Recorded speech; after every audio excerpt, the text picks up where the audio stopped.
In the course of doing research for shows, I often come across interesting facts which really wouldn't make for an entire episode.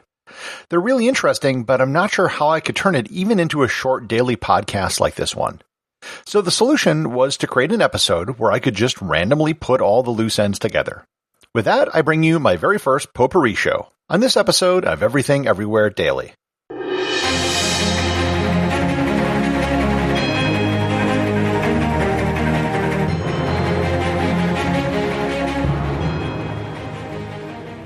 This episode is sponsored by CuriosityStream. CuriosityStream has many original documentaries, including one of their latest, Return of the Wolves, which tells the story of wolves in Isle Royale National Park in Lake Superior, and the delicate balance of predator and prey with moose and wolves. Prices start as low as $2.99 per month or $19.99 per year, one of the cheapest streaming services available online. So if you love to learn, then start your subscription by visiting everything-everywhere.com/curiositystream or by clicking on the link in the show notes.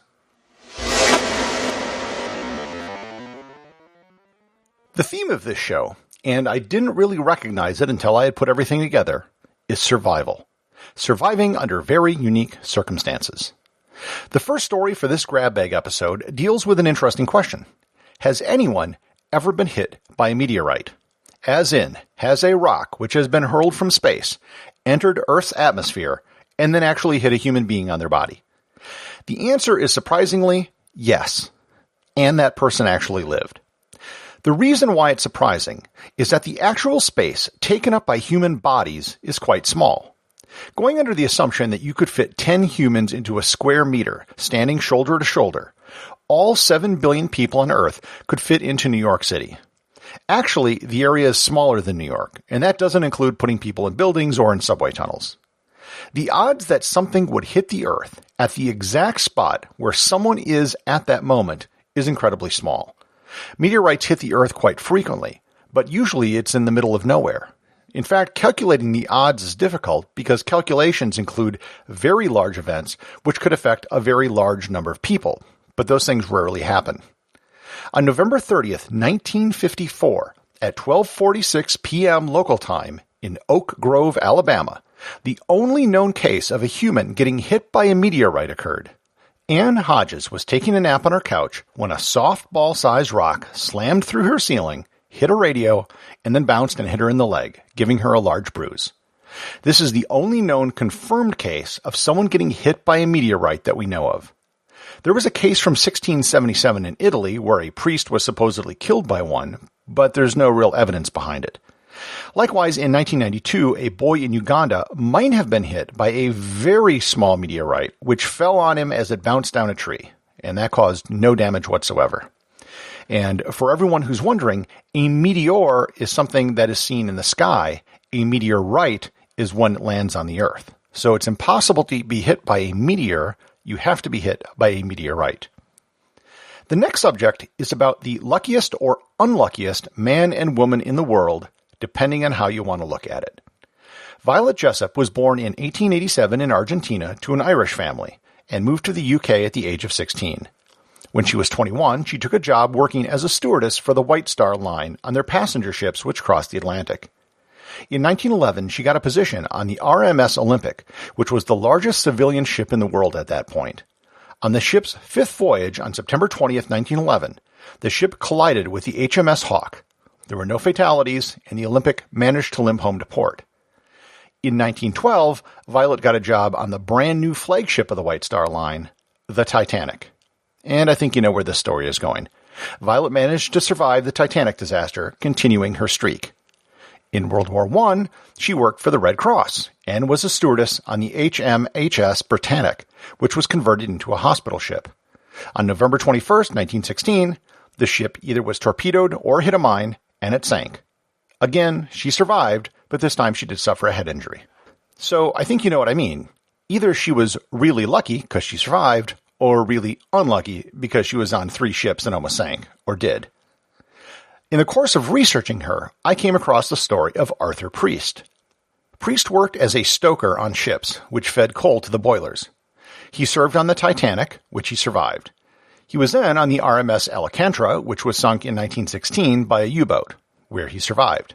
He was then on the HMHS Asturias, which was sunk on March 20th, 1917 by a German U-boat. He survived. He was then on the HMHS Britannic along with Violet Jessup, which he survived. Finally, he was on the SS Donegal, which was sunk in April 1917, which he survived. In total, he survived 5 different ship sinkings. Finally, there's the case of Wenman Wycombe Musgrave, who also survived 3 different ship sinkings in 1 hour. On September 22nd, 1914, and you'll notice that there was a lot of ships being sunk around this time, Wenman was aboard the HMS Abercur when it was hit by a torpedo from a U-boat. He then swam to the HMS Hogue, which was nearby and on patrol with the Abercur. Just as he got on board the ship, it too was hit by a torpedo and sank. He then made it to the HMS Creasy, the 3rd ship on the patrol, when it too was hit and sunk. 3 ships, 3 sinkings, 1 hour. He managed to survive the whole ordeal by finding some driftwood and floating until he was picked up by a Dutch fishing ship. The final story of survival is that of Dr. Jerry Nielsen. She was an emergency room doctor who was stationed at the South Pole in the winter of 1998. The people who stay at the South Pole are pretty much isolated from the entire world during the winter.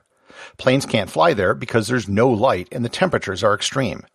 The average temperature during this time of year is minus 60 Celsius or minus 76 degrees Fahrenheit, and temperatures can dip below 100 degrees Fahrenheit. The team which is there has to be self-sufficient until the spring. During the winter, she discovered a lump on her breast. Consulting with the doctors, she did a biopsy on herself, but the results were inconclusive because they didn't have adequate equipment to run a proper test. The National Science Foundation arranged a rare winter airdrop for supplies so she could get the proper equipment and medicine. She also trained some of the other staff at the base to assist her so she could perform another biopsy on herself. This time, with the equipment from the airdrop, she found out that the lump was indeed cancerous. She began self-directed chemotherapy treatment at the South Pole until she was evacuated on the first flight out in the spring. Eventually, she passed away in 2007 from the cancer detected at the South Pole. She wasn't actually the first person in Antarctica to perform surgery on herself. In 1961, Leonid Rogozov was the medical officer in the Soviet Antarctic expedition. He developed a case of appendicitis while at the base, and winter was starting to set in. Other Antarctica bases couldn't send help because of a blizzard, so he was forced to perform the appendectomy on himself. Over a period of 2 hours, with the help of the base meteorologist and a truck driver, he managed to perform an incision on himself, remove the appendix, and suture the wound. He became a media sensation back in the Soviet Union and was awarded a medal for his bravery. Executive producer of Everything Everywhere Daily is James Makkyla. Special thanks to everyone who supports the show over on Patreon. Please remember to leave a review over on Apple Podcasts. Even a simple review can really help the show get discovered in the sea of other podcasts that are out there.